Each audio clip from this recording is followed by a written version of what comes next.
inspire, greatness at track number 9. Stay on the right track and let your light shine. Step by step, reach for what's true. Track number 9, your greatness is waiting for you. Woo.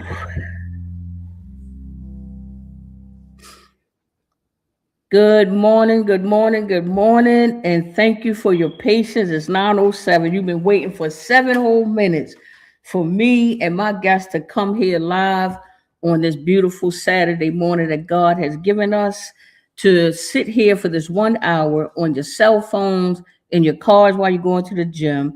Get your tea, get your coffee. Good morning, Brother Bobby. Robert Stewart is with us. Good morning, dear brother. I'm so happy when you guys join us. Sister Cheryl from the West Coast. They say West Coast is the best coast. Thank you, Sister Cheryl, for joining us. Sister Renette.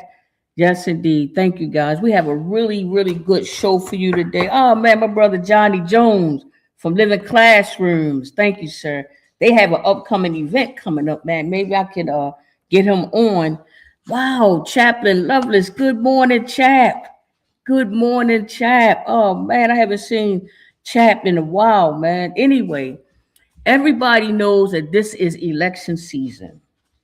We're all sitting watching the news. Good morning, Amir. We're all sitting watching the news, seeing what's going on around the world, seeing wars break out, just all sorts of things that's happening. Elections have consequences. Good morning, Sister Roxanne Prettyman. Love you, sister. Love you. But today we have a special guest in the studio. Now, the first thing I want to say is this is a bipartisan show.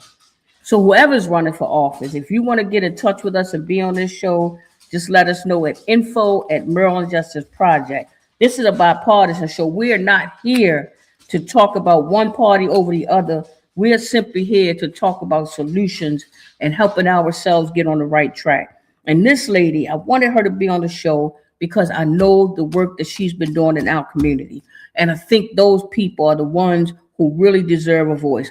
Not the people who got money to put 1,000,000 signs up, not the people who have all the money from the big donors that they tend to do favors for, that can come into your living room with all of these commercials, making you all of these promises. I've always believed that it's Miss Hattie that lived on the corner house for the past 30, 40 years that would be a better representative than those people dressed up in those fine suits and telling you all the things they're going to do to you. The people in your community are the ones who will be the best representatives for you. The people that you see every day out there for health care, out there with your electric bills, out there helping your children. Those are the best people. Good morning, my man Jerome Stubbs from the Eastern Shore. Good morning. Anyway, I'm going to jump right into it.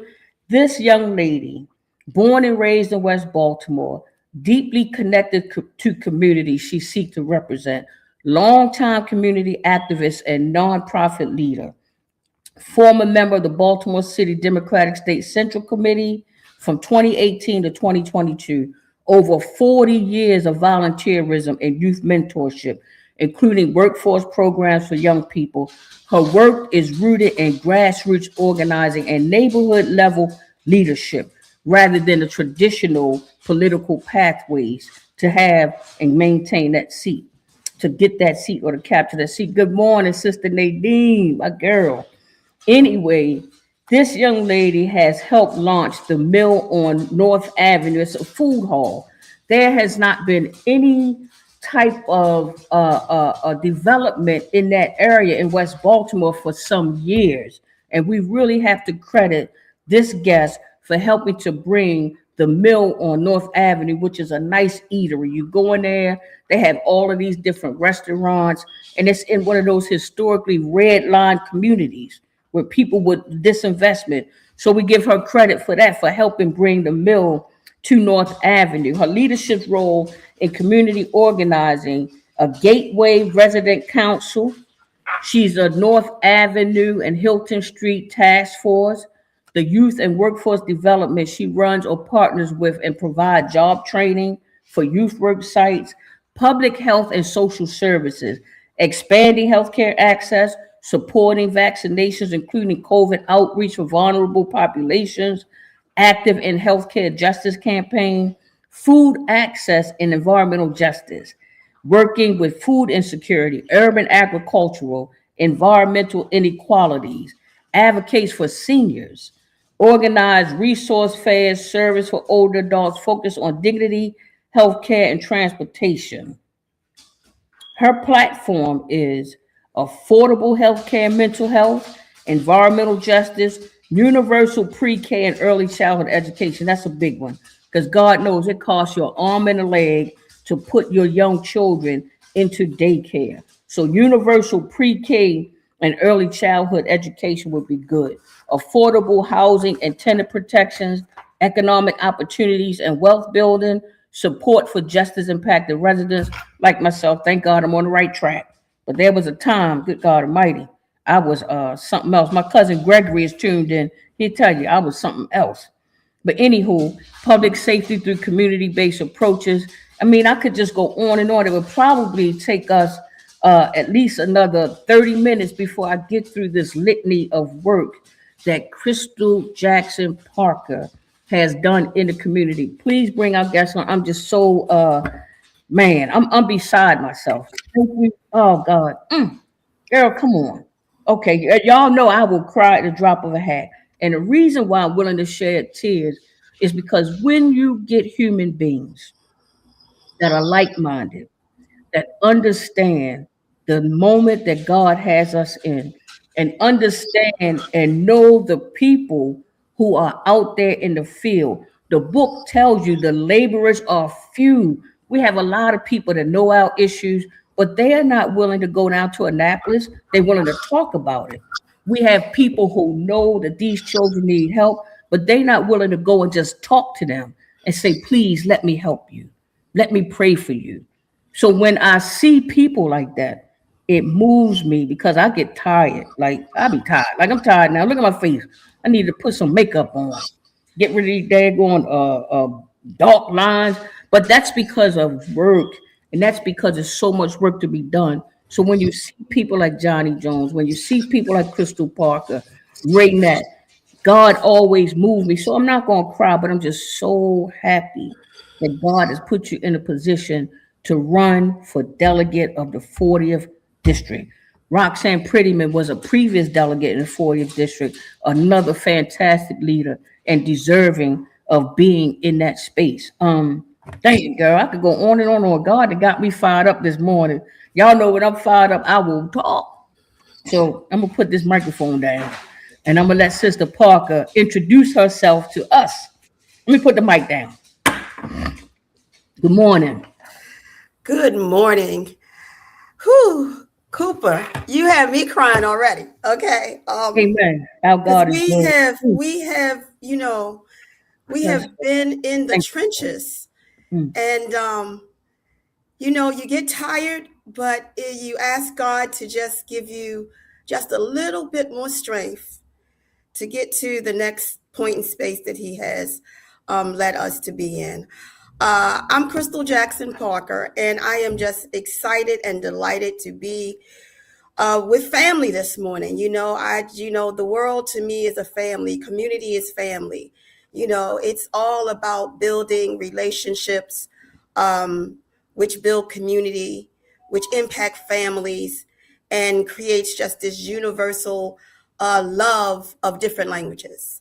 And I am running for House of Delegates for the 40th Legislative District of Baltimore City, which is what I would perceive to be one of the largest, most convolutedly designed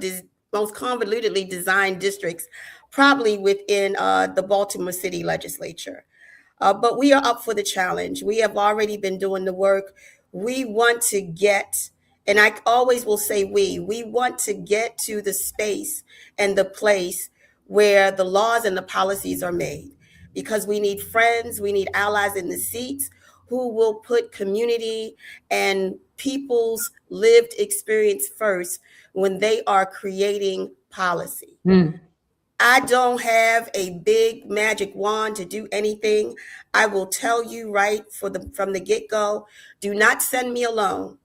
I am betting and counting on the people to go with me. We have to show up for each other. We have to show up for ourselves individually. And so that is the basis of how I move. This is not just a campaign for us. This is a movement.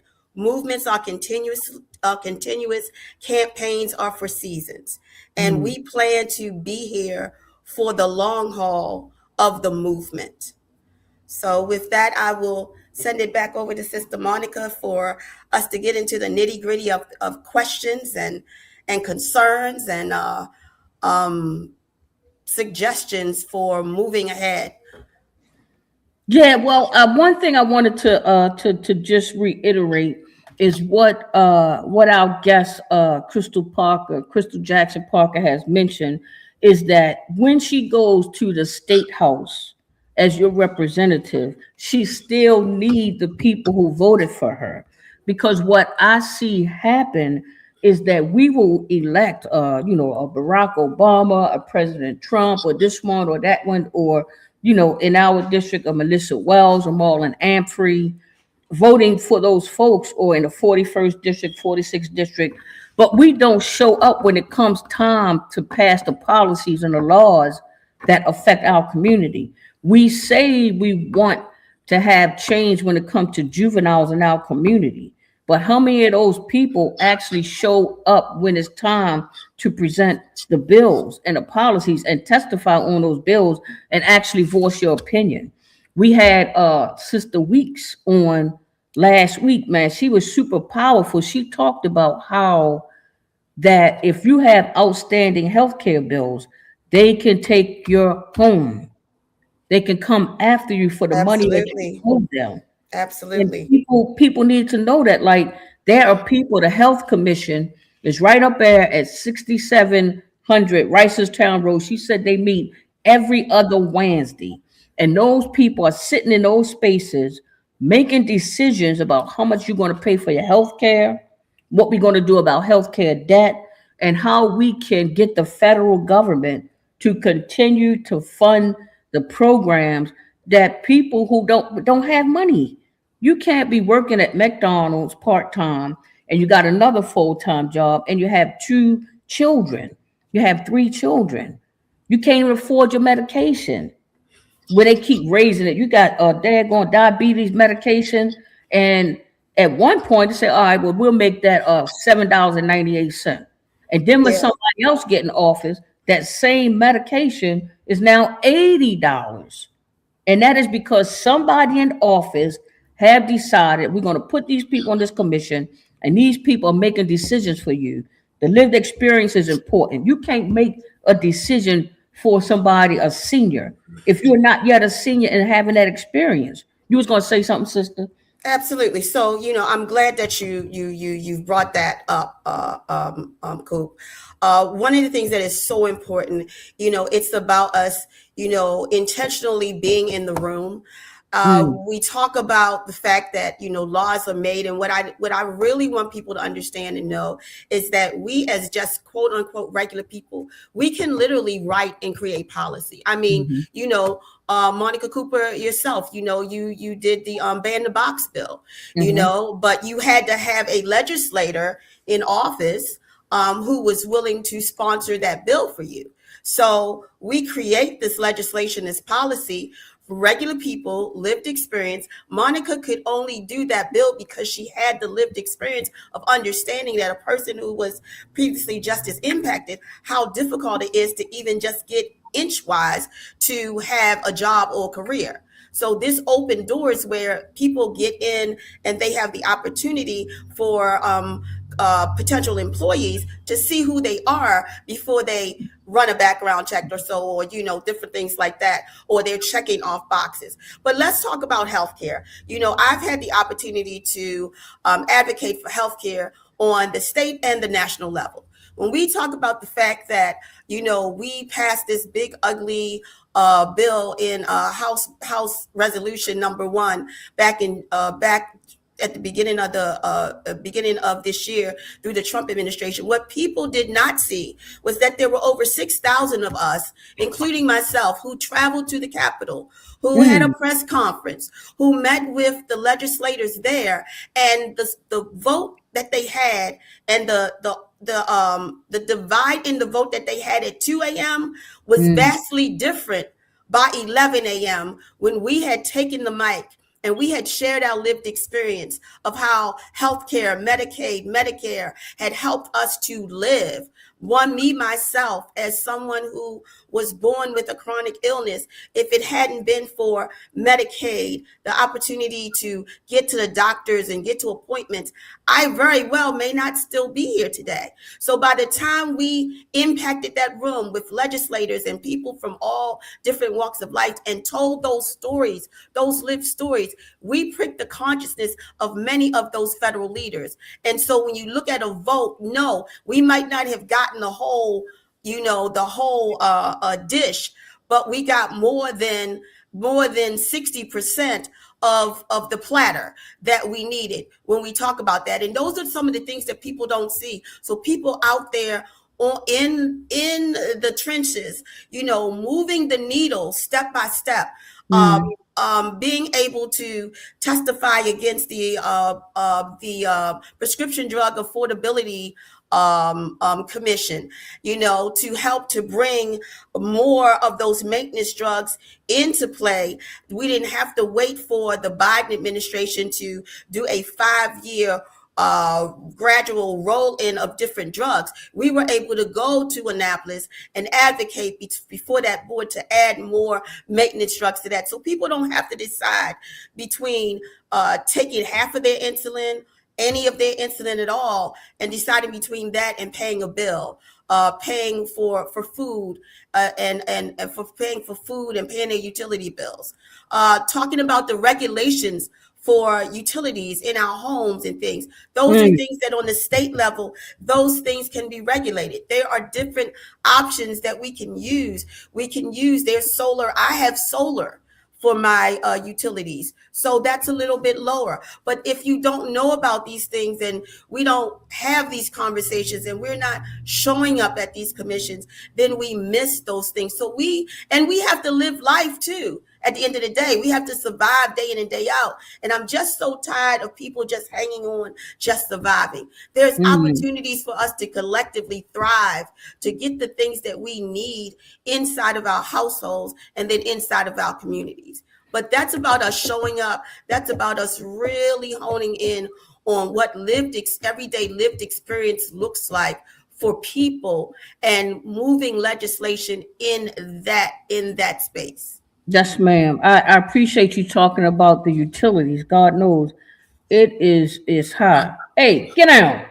That's my dog. She keeps jumping on this daggone chair. Hey, I see you, chump. Anywho, you gotta do what she gonna do. She gonna be a dog. I can't stop her from jumping on the chair. Oh well. But anyway, I'm glad you had mentioned the regulations and utilities, because all across the country, especially here in Maryland, I can speak about the utilities providers are hitting us. I mean, it's horrible. I can't even tell you how much my bill has shot up. And I know that everybody listening had been experiencing. I know our sister Gwen Levi had talked about how shameful it is. But one important thing you mentioned, and that's what I love about you, and that's one of the reasons why I'm for you 100%, is because you also educate people along the way, letting them know you need to be a part of these commissions. You need to be a part of these commissions.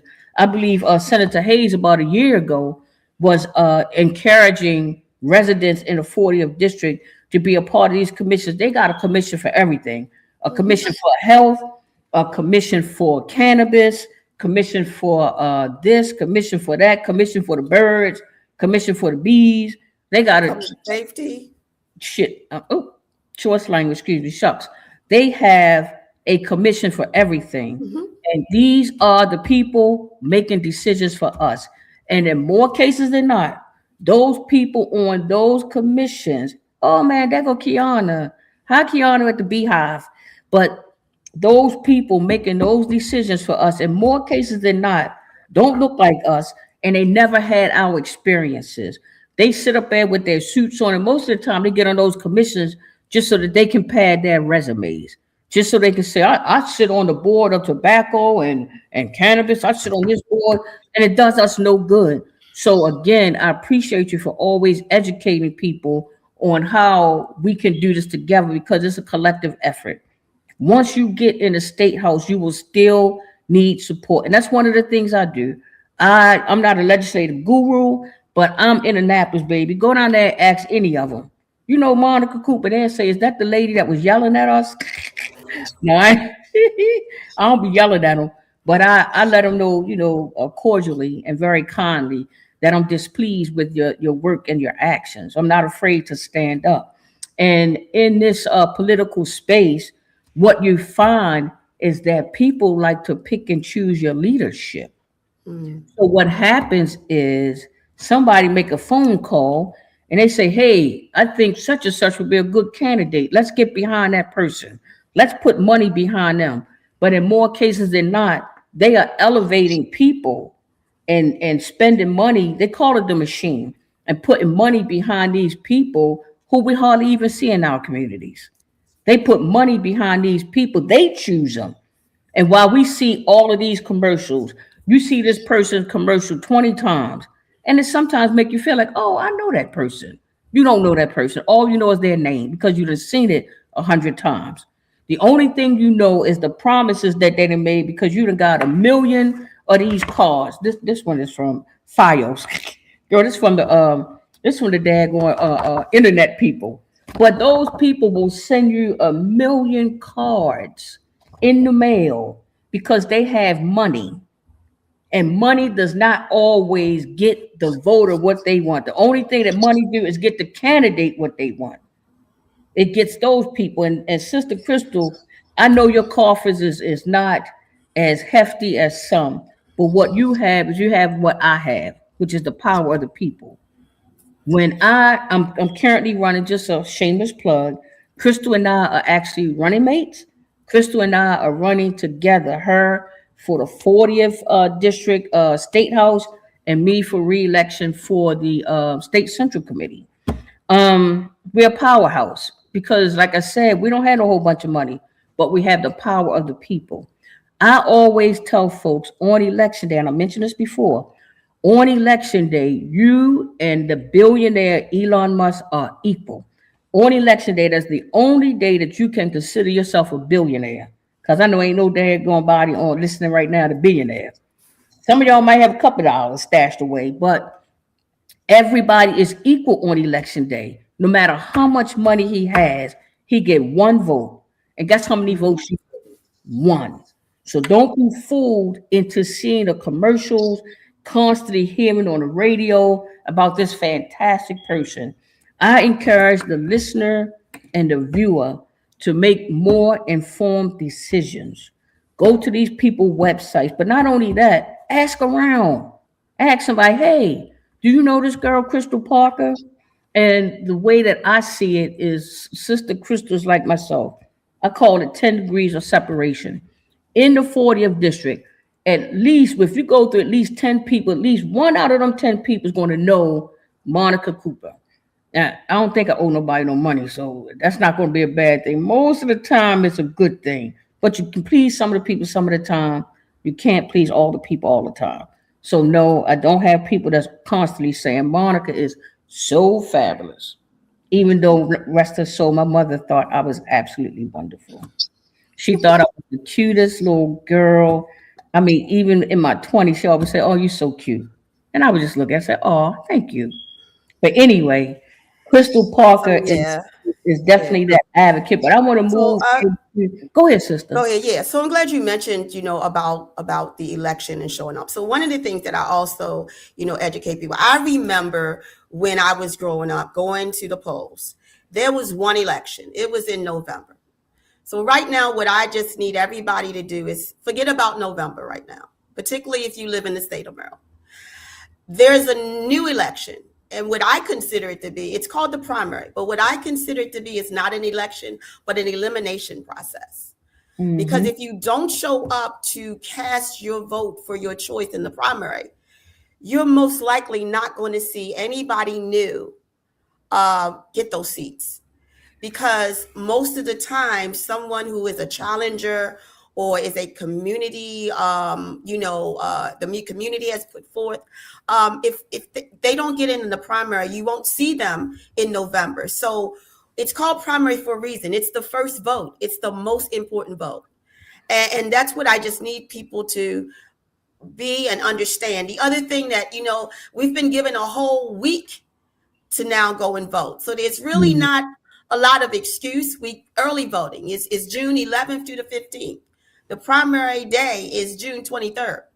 So we have all these opportunities to go out and make a statement during that first vote, because that is the elimination vote.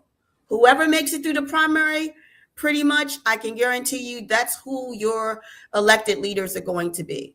And that's just important for us to know, because we are trying to every day survive and live life. So we say, okay, you know what?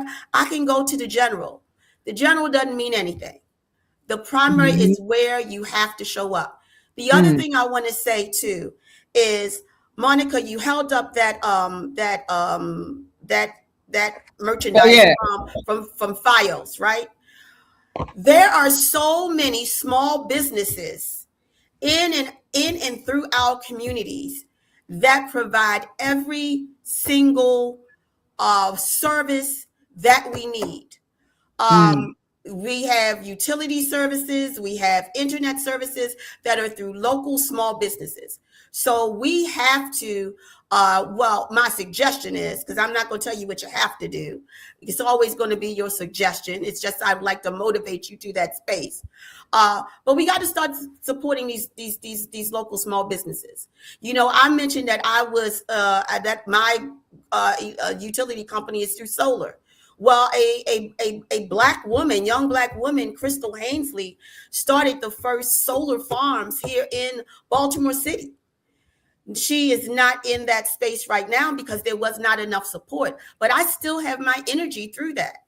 So there are so many opportunities. I am a proponent of small business. I'm happy to be the vice president of the Greater Baltimore Black Chamber of Commerce. But my thing is creating opportunities for small business throughout our city, throughout our state. We shouldn't be preparing our WBEs and MBEs to be subprime. We should be out the gate preparing us to walk in the door with the top contracts. So that's what I'm about.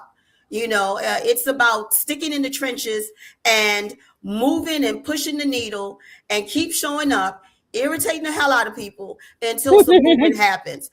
I don't care about being the only voice standing up if it is for the right thing. So I just wanted to lay that out there because I saw some of the things that, you have pulled up, and it just pricked my my remembrance of some things. During COVID, I helped small businesses to apply for those grants and stuff to keep their lights on. I did those things, and I do those things because that's what's in me. A lot of people, even some of the challengers who are in the same district as I am, they ask me, what's my why, or why do I do this, whatever. And I told them at the end of the day, this has got to be in you. You just can't wake up one day and decide I want to run for office, or just come back to the community and put a sign up or whatever. It has to be in you. And people know when you got a bunch of bull crap. They might not say it, but it's got to be in you. And for me, this is the mission. This is what they call it, the burden of urgency that God has given me in this lifetime. So I have to stand flat-footed and 10 toes down, as they say, in doing his will.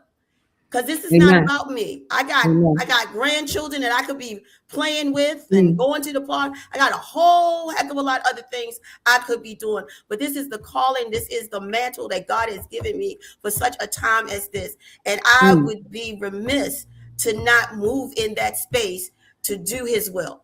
Amen. Well, one thing's for certain and two things for sure. When God gives you a task, he will make you so uncomfortable until you get on task. When Absolutely. God puts something on you that you are supposed to be doing, and you trying to figure out why is this happening? Why is that happening? Because you're supposed to be over here. You got to follow God's instructions. Good morning, Kylie. That's my girl right there. Kylie Thomas, good morning. Man, that's my man, Johnny Jones. Yeah, her energy is fantastic, brother. Hey, Shantae Perry, I want to give a shout out to Ardelia Wilson, our queen from the Southwest District. Miss Ardelia. Yeah, CRC president. And of course, Sister Roxanne. Oh, man, Meldon Dickens is here. Oh, God, man. All the greats are here. All the people that's making a community what it's supposed to be. Because in my mind, strong, healthy communities always have a good hospital. They always have a good school. They always have a good library. They always have access to good, healthy food. And they have clean, healthy environments, lots of trees, oxygen. And the thing that I like about you and your candidacy is because you have done the work, your constituency will be blessed. They call it constituency services. So when somebody call your office and say, "Hey, Delegate Parker, I need some help with my BG&E," you automatically know where to send them at. You gave us, there's utility assistance, there's internet assistance, there's all kinds of assistance. And because you have lived it, you know where these resources are. Some of these other people that pop up from wherever, go to them right now and say, "Hey, do you know where I can get some assistance with my energy bill?" They'd be like, I'll get back to you on that. Do you know how I can get internet? Because I just raising my grandson now because his mother passed away. He's 10 years old. I'm raising my grandson now. His mother died, passed away, and I need some help getting the internet in my house so that he can get his homework done. Mm-hmm. Those small issues like that make such an impact. To other people, they looking at internet, boy, I want to see the latest movie on Netflix. This baby needs the internet because when schools are closed, yes, they got to get online. Yes, yes. And yes. when you don't understand or know that Comcast will offer the Essentials package for $9.99 $9.99 for students. But when you go to some of them jokers, because they really get on my nerves, the way that they pop up and call themselves running for office in our district, only to serve themselves. They don't serve the people. Because if they served the people, they would have been doing what you, Sister Roxanne, Brother Johnny Jones, Sister Ardelia Wilson, Kiana Jones, do the things that you guys are doing. Those are servants. And like you said, like I say, the laborers are few. We just got to start recognizing and put that third eye on and recognize who God is sending you to help get you on the right track. Stop falling for the okie doke.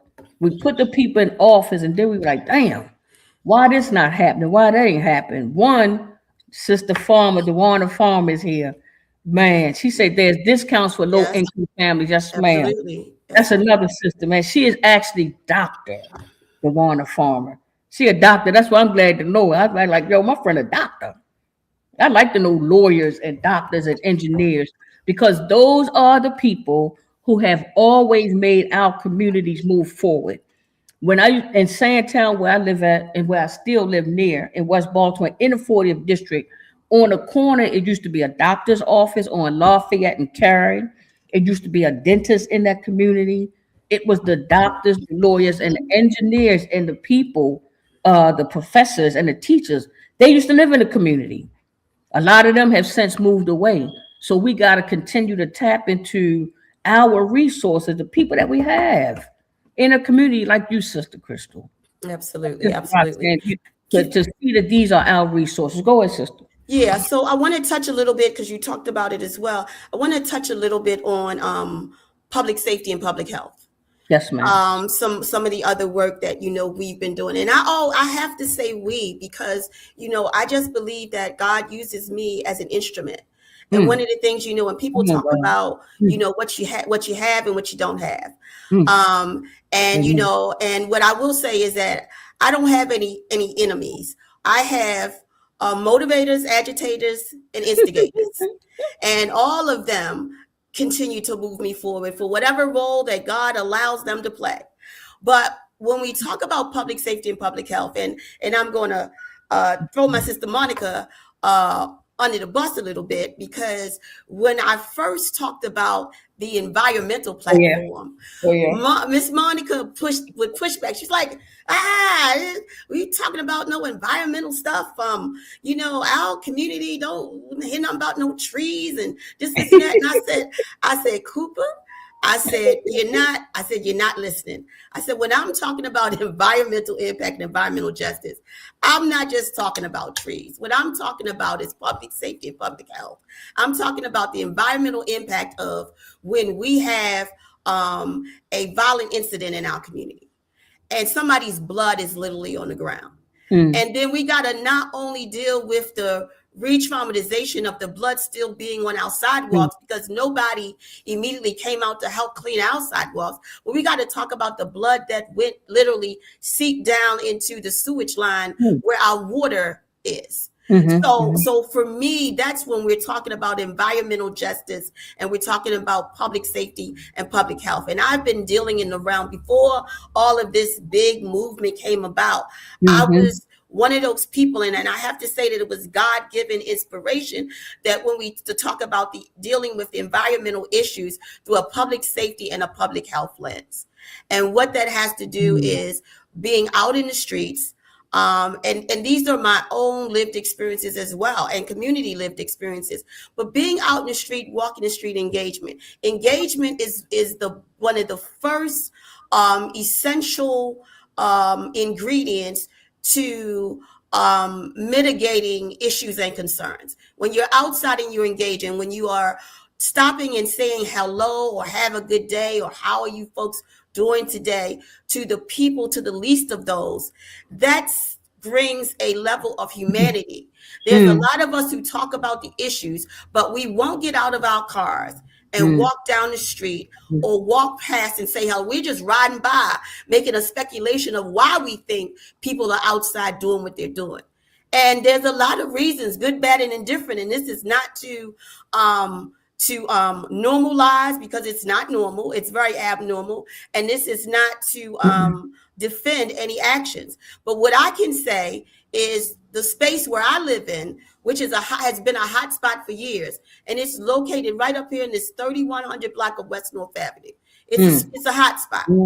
But because a group of people, we got together, a group of us, including Miss Elder Page, who's on the line now, and we walk the community and we engage. And we just saying, hello, how y'all doing today? I remember clearly about 3-4 summers ago asking a group of young men, like, if you could have anything you wanted right now, what would it be? And they literally stopped for 5 minutes because they had never had anybody ask them that question, nor had they had anybody walk up to them and say, hey guys, how y'all doing today? Be safe out here. Watch out for one another. So just from us doing community engagement we went from having 2 mass shootings on those blocks from 2020 to 2022, one right after the primary in 2022, to having no crime for going on 3 years. And what I mean is not even somebody stealing some change out somebody's car. We did have an interruption. We had a targeted shooting, which happened in, I believe it was November of last year. And that was someone who was followed and targeted from another community, and their life was taken in our community. And what I can say to you is the young people that were out on the streets, even doing the things they're not supposed to be doing, they held on to that principle of making sure that there was no violence in the community. Do we still have to deal with the public health and the mental health and behavioral health issues? Yes, we do, and we're doing that. But we're talking about, again, even with that, as we're walking through the community and we're having conversations with people, and somebody says to us, hey, you know what? I think I want to go, I want to do different. I want to go in recovery. So what we did on that day when I was walking the community and somebody said that, I first said, don't tell me that, because I will make it happen. You better be serious. But we made it happen. So we have those, what we call those receipts, because that young lady who we took down, and thank you, Pastor Dickens, he happened to be in the area and he gave us transportation, because I was getting on the bus. I was like, hurry up if you're going to take us, because the bus is coming. But that young lady who went into recovery in October of last year, she is shining bright. Her facial, her color has come back in. She's gained about 15, 20 pounds. She is a jubilant bundle of joy, because somebody was there to assist her in the moment when she decided to show up to save her own life. And she always tells me that I saved her life, but I tell her, no, sister, you saved your life and the life of many others, because you have to show up to save your own life. God just uses us as vessels. So when we talk about working and in the trenches, we talk about public safety, we talk about public health, we talk about environmental issues, we talk about healthcare. We have been there in those trenches. And regardless, good, bad, or indifferent, whatever this outcome is in this quote unquote election, we continue to do the work because we have been doing the work. And people say you're very passionate. Yes, I am. Because as I say it, that this work has to be in you. It can't be for show or for form. And I will tell you without skipping a beat that would I rather be doing something else? Hell yeah. I'd rather be doing something else, you know? But that's not what I've been called to do. This is what I've been called to do. And these are stories of lived experience. Okay, my little eyeballs. That's my little eyeballs are getting shiny because that stuff. I just get emotional because I know what it's like. Both of my parents struggle with addiction. Both of my parents struggle with addiction. My family members, and it is God. It can be such a painful thing to be a child. It's a family. And to be caught up in those situations. I'm grateful to my Lord and Savior that my parents, despite their addiction issues, they were wonderful parents. Yes. My grandmother showed me the way to God. When my mother wasn't there, my grandmother was raising me. And she showed me the doorsteps of the church. She showed me how to get to some help when I couldn't help myself. So I appreciate my grandmother and our communities, man. We in trouble. I'm not afraid. We're in trouble, and we need true leadership. We need people that get it. My heart get heavy when I think about it. And when you just shared about that young lady, man, that's a blessing to be able to help that lady turn her life around. Because not only are you impacting her, you are helping her children and their children.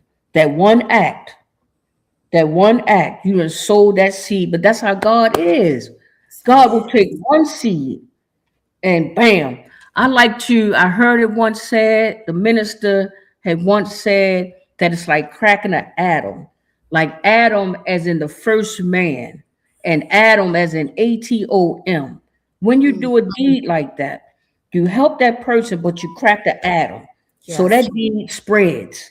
Yes. And you've helped many people. Yes. So that's the approach that we should always think about when we help that one atom, yes. ADAM, and you crack it. In science, when you split an atom, it spreads.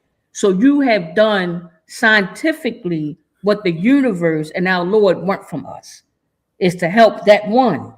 And then you have started that atom. You cracked that bad boy. So yeah, my little eyes got watery. My man, I know, girl. Come on now. Come on, and you know, and I you woke me up this look, morning. I talk about these things, you know, not to brag, but you know, because I used to think, well, you know, you talk about what you did. No, but I had to learn that when God uses you as a tool and a vessel, you know, you share these things because there's somebody else that woke up this morning and said that I can't do anything different, that I'm worthless. You know, so, you know, it's about that lady. Her name, I'll just give her first. Her name is Miss Ruby, and she is a ruby. She's a diamond, you know, and she just brings us joy just thinking about like the transformation, because I know that there's others that are sitting and waiting just for somebody to show up and take their hand. And of course, I was supposed to be doing something else that day, and I didn't feel like doing that other thing I was supposed to do. So I wandered off to another part, you know, around the corner, and Miss Ruby was just sitting there, and we started talking. You know, I want to talk a little bit though again about like our young people, our youth. For the last 3 years, I have had the privilege of hosting a youth work site. I've always worked with young people, always worked with families, but I have this community garden that we started. And so part of the youth works, it's environmental, it's public health. Our young people, they walk around the community, they take photographs of what they would want the community to look like. And they come and they create their story. And so now, because of the first segment that I had, we're soon going to be getting flags hung, flag designs hung in those 2 stretches of blocks. And these, it's a piggyback to what our young people did. It's the flags from the symbols that they created. But also with that is I get the young people in the garden, and they don't know, but I'm using the garden as a therapeutic tool. I never, of course, mentioned that to them. So, you know, send them there, and they're supposed to be sowing and weeding and different things like that. And I come back and they're just sitting there on their with their headphones in. And I go, and you know, now I got to be this big supervisor. I'm like, y'all haven't done a darn thing in this garden. Y'all been sitting here all day not doing anything. And then I go to the side and I hide and I laugh, because what has happened in the garden is they have found a calmness in the garden from the everyday hustle and bustle of being a child growing up in our inner city with all the things that they are experiencing that they shouldn't have to be experiencing. So God has given us that platform to do that generational type of therapeutic approach without having to call it such. But we also are helping them to transform into workforce where they are able to take a seed or a plant or whatever it is. They will be able to nurture that. They will be able to then decide how much they want to sell that crop for. And then a percentage of that will go to them, and another percentage goes back into the community. We have planted trees, but when we plant trees, we go to the house that the tree is going to be potentially planted in front of. We ask that neighbor, are they okay with that tree being planted? Because the other part of that is it's great to plant trees all over the place, but then somebody has to pay, or that homeowner has to pay when that tree starts uprooting their sidewalks and uprooting the infrastructure of their homes. So we have to ask permission. But these are the things that don't happen in community. People just go and do things to us without our voice, without our opinion. So those are some of the other things that, you know, we just kind of wanted to talk about and to highlight as we continue to move in these spaces. But there's just a whole litany of things that that just impact communities so much, but they're so systemic. Everything is interrelational. When we talk about the education of our young people, you know, talk about how that's a family. You talked about substance abuse. I have my parents were caught in the grips of addiction, and I'm grateful to say, and I definitely don't think that she will mind me saying this, but my mother will be celebrating 27 years of sobriety today. You know, something she thought she would never live to do.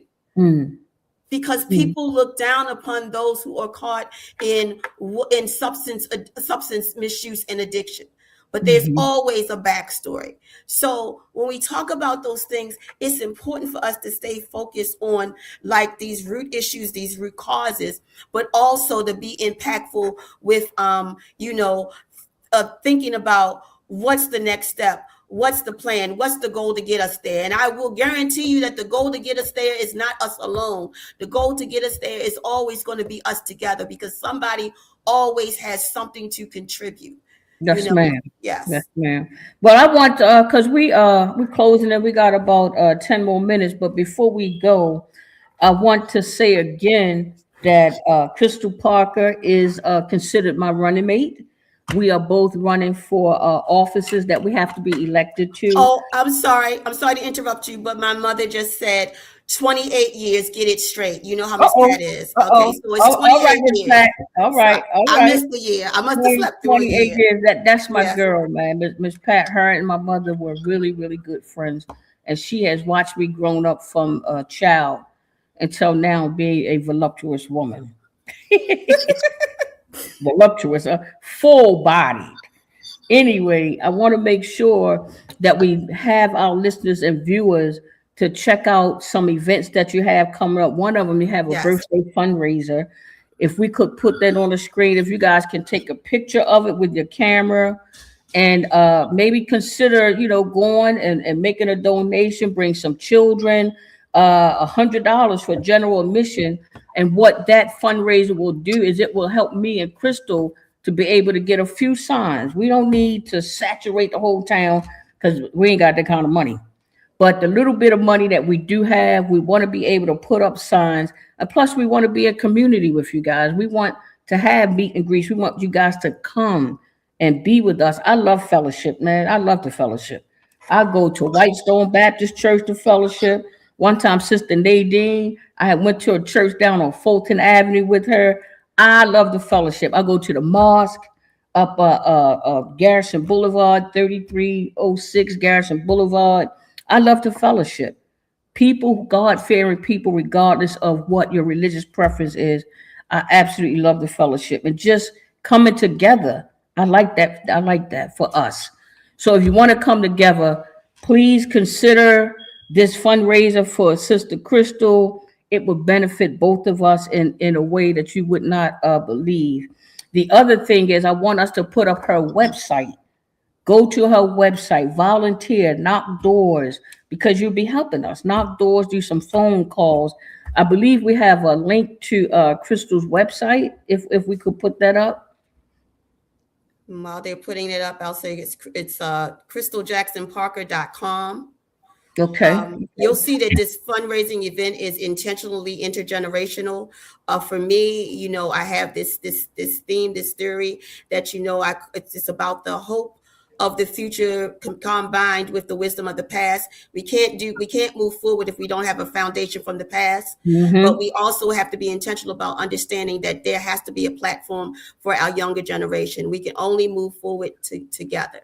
Yes, man. That's what Brother Robert Winslow had mentioned, in the chat. I wrote it down. Robert Winslow says we have untapped resources with our seniors.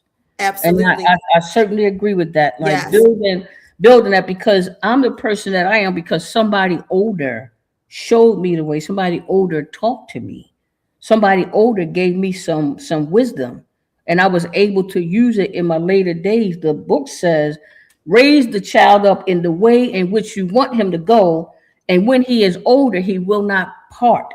We have to start instilling what we know about our experiences into our young people. So intergenerational connections is something that I'm all for. I think that's something we could do more of, Oh yeah, I wanted to mention that Veronica was on here and she just talked about how much you helped her, Crystal.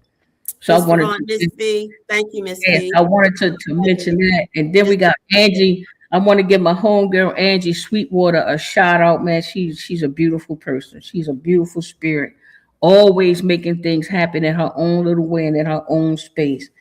Claiborne is on here today, and we just got Sister Leah Green from Pure, my man Robert Pittman from Champ Nation, another beautiful brother, a God-fearing brother, just absolutely amazing. He's doing amazing things. I can't wait.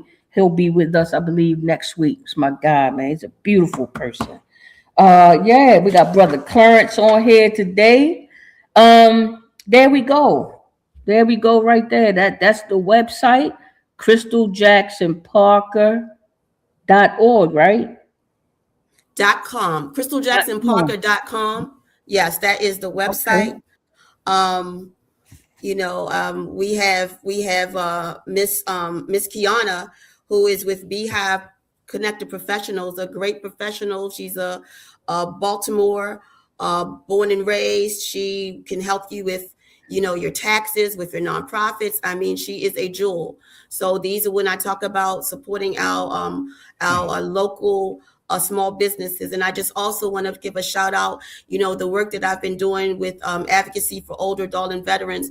I've been doing for over 20 years. My grandmother raised me. So she always instructed me, told me that it was important to, one, respect my elders. And then as I got older, just to make sure that I'm in a space to make a place for and with them, as we move forward. When we talk about COVID access, all those things, the fight for safe housing, because a lot of them feel, are victims and feel like they're in prison in their own homes, particularly in these multifamily dwellings. So again, these are the issues. These are the things. Our children getting to school safely. Rent control. I mean, those are the things that are a living wage, not just a working wage. So these are the things that we have already been doing. And just tap into, do your research, call me. The number where you can reach me is 410-870-4642. I do answer my own phone. So I am accessible. I'm always outside, as the young people tell me. I'm always outside, probably doing too much, but I'm just doing what I'm supposed to do. There is one of our local councilmen who coined the term. He said, Miss Parker, you are everywhere. So if I, as one person, can be everywhere, how much more places can we be and impact if we are sitting in those seats and then we have a staff? I can boldly say that I have been impacting and in the space in every location and neighborhood in the district, from the top of the district, which is Hamden and over to 83, all the way down to the bottom of the district, which is Morrill Park and places in Southwest Baltimore. It is a huge district. And we need to be more impactful because there are so many things that we can do, but we have to do it collectively together. We have to do it with strong voices. We have to do it with not being afraid. We have to do it with authenticity and integrity. And we have to do it with a bit of indignation, because we have to stop waiting for people to show up for us. We got everything we need to not just save ourselves, but to activate ourselves, to increase our spaces, and to elevate ourselves, because I believe that is what God puts us here to do. But it starts with serving. And one means starting to serve and form relationships in family, in community, and then that creates the impact and the platform for our nation. Yes, ma'am. We can do much better together. Yes, and I appreciate you all for giving me the opportunity. For those of us who I have been able to serve and impact, I just thank you for giving me the opportunity to do so. This is an opportunity. This is a privilege, and I take it not lightly. Amen. It is. It is. I feel the same way. It is my absolute honor when I pick up that phone and somebody say, "Sister, can you help me?" It is a pleasure. I'm like, I'm so glad you called. It is a pleasure to serve people and to do the work of our Father. That is just the best gift that I could possibly receive, is a phone call from somebody in need of assistance. That's a gift to me. Right. Not a that burden. is a gift. That is a gift. That is a gift. And we get those calls at 4 a.m. in the morning from public housing units that are having floods, homeless populations. and I go outside and I get on the bus at 4 a.m. in the morning to show up at a senior building that is having a flood, and help to calm and call the people that need to be called. But what I also do is this. There's another thing that says it's like you give a person a fish for a season, but then you teach them how to fish. So when I come with help, I also come with resources and the opportunities to help us, to help ourselves, because when we're able to share ways that we can be more impactful in having resources, then you can help the next person. Because I can be over here helping somebody, Monica be helping somebody, but because we helped you and giving you the information, now you can help somebody else. And then that's how we build community. That's how we eat for life. Ain't no question. And that's what we call cracking that atom. When you give that one person that resource, they're going to share it with somebody else. Yeah. They're going to share it with somebody else. And that is God's way of cracking that ATOM and help to build man. And help to build this community of God-fearing people. But before we go, I wanted to make sure that I give you this information. Brother Johnny Jones from First Monday's Empowerment said that you are invited to the cookout. Every year they have this cookout, and the cookout is for returning citizens.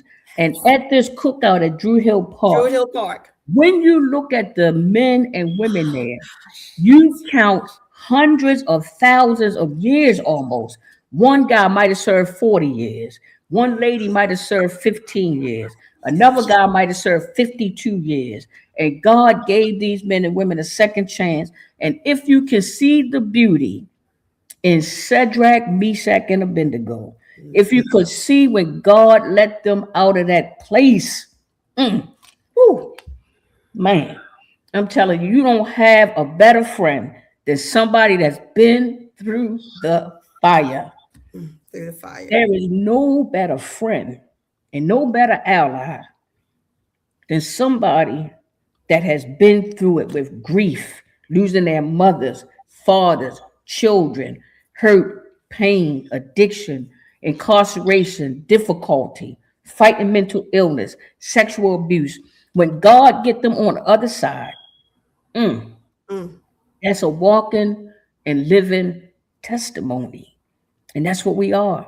We are walking, breathing, living testimonies of God's grace and his mercy. And when we continue to carry that, we're going to be all right. Miss Monica, can you share the 2 flyers for the boys' school? Yeah, please do, girl. Let me get something, man. Here I go. 2 flyers. Girl, this morning I felt it in my spirit. I said, Lord, I'm on fire this morning. I can feel it. So y'all know, everybody tuned in, y'all already know. Yes, I will cry. Girl. Amen. Did Karan get the 2 flyers for the boys' school? And I'll just say it. Oh yeah, so we can go ahead and close up. Sister Parker had been helping with they trying to close down this collegiate school for boys, and the whole community is baffled because the success rate is 90%. The graduation rate is 90%, and she's been supporting them and trying to make sure that school stay open. I don't know if we have a flyer. So I've been a part of that conversation, on the back end, but it's 2 flyers. So what is happening on Monday at 4 p.m., they will be meeting up at the MARC station right there on a highway to nowhere, Pulaski, I believe it is, and 40, and going to Lawyers Mall in Annapolis for a 5 o'clock showing. We definitely need men. We need our men, particularly our Black men, to show up, to get on the bus or to drive there to Lawyers Mall in Annapolis. The easiest address I can give to you is 6 Bladen Street, Bladen. That'll get you there as well, or just in front of the State House. We need you there. The flyers must not have gotten. I sent them to Ron, but we need you there. Okay, well, thank you for that. And the last flyer we're going to put up is yours truly will be on a panel today. The panel it's City Lit. I think we do have that flyer. It starts at 12:30. It ends at 2. if you have time, because after I hang up, man, I'm gonna tend to my dogs. I'm gonna freshen up and whatnot, and I'm going to be on this panel today. And the title of the panel is "When That Door Opened Again." My It's God. a panel for formerly, when she opened through the door again. This is a panel. It's 610 Park Avenue, right? 12:30 to 2. And the panel is myself, Rhonda Hall, and Alethea Murdoch. And what we're going to be doing is we are going to be sharing our experiences of incarceration, women return, healing, and reclaiming after incarceration. We're going to be sharing with folks what it's like to come out of incarceration for years and to be able to heal and reclaim, yourself and your life. When she walked through that door again, them second chances are something amazing. When God gives you that second chance, you got to run with it, okay? Anyway, we've been here for an hour and 5 minutes. We already hopped on late, man. I love you guys. And I got through it. If my man Darnell Wharton, Darnell Wharton is so funny. He said, "Oh Lord, she about to cry." He always say that because he know I will get emotional in a minute. But these are just tears of experience, of pain, of joy, of grace and mercy. Yes. So I thank you for tuning in. Track number 9, we have a surprise for you that's coming up. We're going to be doing a live show, and all of you are invited. We're going to have food.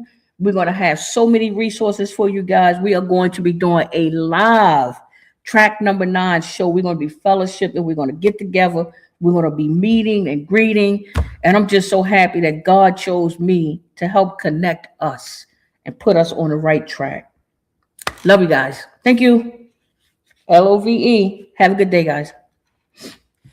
We inspire greatness at track number 9. Stay on the right track and let your light shine. Step by step, reach for what's true. Track number 9, your greatness is waiting for